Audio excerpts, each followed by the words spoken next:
People stared when the scarred girl stood up, but no one expected who would take her hand, or what song would play next. What happened in the next few minutes shattered a billionaire's pride and healed a heart the world had written off. Right finger before we begin, if you believe kindness still changes lives, tap like and subscribe to True Kindness Tales. Your support helps us share stories that matter. The ballroom glittered with wealth, crystal chandeliers, silk gowns, polished shoes that had never known dust, but Daniel Reyes felt invisible as he moved between tables, balancing trays with practiced grace. A single father and a waiter by necessity, Daniel worked 3 jobs to raise his 8-year-old son, Leo, ever since Leo's mother passed away. Tonight's event was hosted by Victor Blackwell, a billionaire whose name commanded silence and respect wherever it was spoken. Victor was known for power, control, and perfection, especially when it came to his family. That was why most guests pretended not to notice the young woman seated alone near the edge of the room. Her name was Eleanor Blackwell. Once celebrated for her beauty, she had survived a devastating fire 2 years ago that left burns across her face and arms. Since then, Victor kept her hidden from public view, ashamed of what the world might say, and worse, of what he himself felt. Eleanor watched the dance floor as couples laughed and swayed, her hands folded tightly in her lap, eyes lowered whenever someone glanced her way. Daniel noticed her because she reminded him of Leo on his first day back to school after losing his mother, quiet, shrinking, bracing for rejection. As Daniel refilled glasses near her table, the band began playing an old, gentle song, one Daniel recognized instantly. It was the same song he used to hum while cooking dinner with his late wife, the same song he danced to in their tiny kitchen when life was simple and love was enough.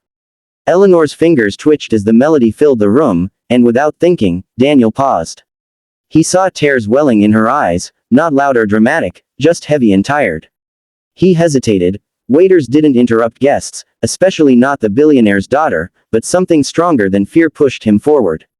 He set the tray down, bent slightly, and spoke softly. "Would you like to dance?" The room seemed to freeze. Eleanor looked up, shocked, her scars fully visible now. Murmurs rippled through the crowd. Across the room, Victor Blackwell stiffened, his jaw tightening in fury. Eleanor's first instinct was to refuse. Years of silence had trained her well, but Daniel didn't pity her, didn't look away either. He simply smiled, warm and steady. Slowly, trembling, she placed her hand in his. As they stepped onto the dance floor, whispers turned to gasps. Daniel led her gently, careful, respectful, as if the world wasn't watching. For the first time in years, Eleanor felt seen, not as a mistake, not as a burden, but as a person worthy of joy. And as the song continued, something began to crack, inside her, and inside her father. Victor Blackwell had built his empire on control. Markets bent to his will, people followed his commands, and mistakes were erased with money and influence. But as he watched his daughter dance with a waiter, a nobody, his chest burned with anger and humiliation. This wasn't how things were supposed to be. Eleanor was meant to stay out of sight, protected from stares, spared from judgment. Or so he told himself.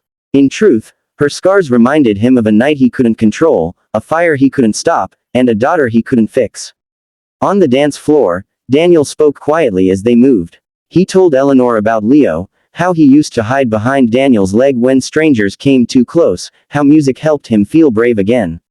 Eleanor listened, surprised by how normal the conversation felt. No one had spoken to her like this in years. Not carefully, not kindly, just honestly. The song shifted into its chorus, and Daniel hummed along. Eleanor recognized it now. It was a song her mother used to play on Sunday mornings, back when laughter filled their home and mirrors didn't hurt. Her breathing shook. Daniel noticed and slowed their steps. "You're safe," he whispered. "You don't have to be perfect to be here." Tears spilled freely now, but she didn't stop dancing. The crowd, once judgmental, grew quiet. Phones lowered. Smiles softened. Something sacred was happening, something no amount of wealth could buy. Victor felt it too, and it terrified him. Memories flooded back. Eleanor as a child, dancing barefoot in the living room, begging him to watch.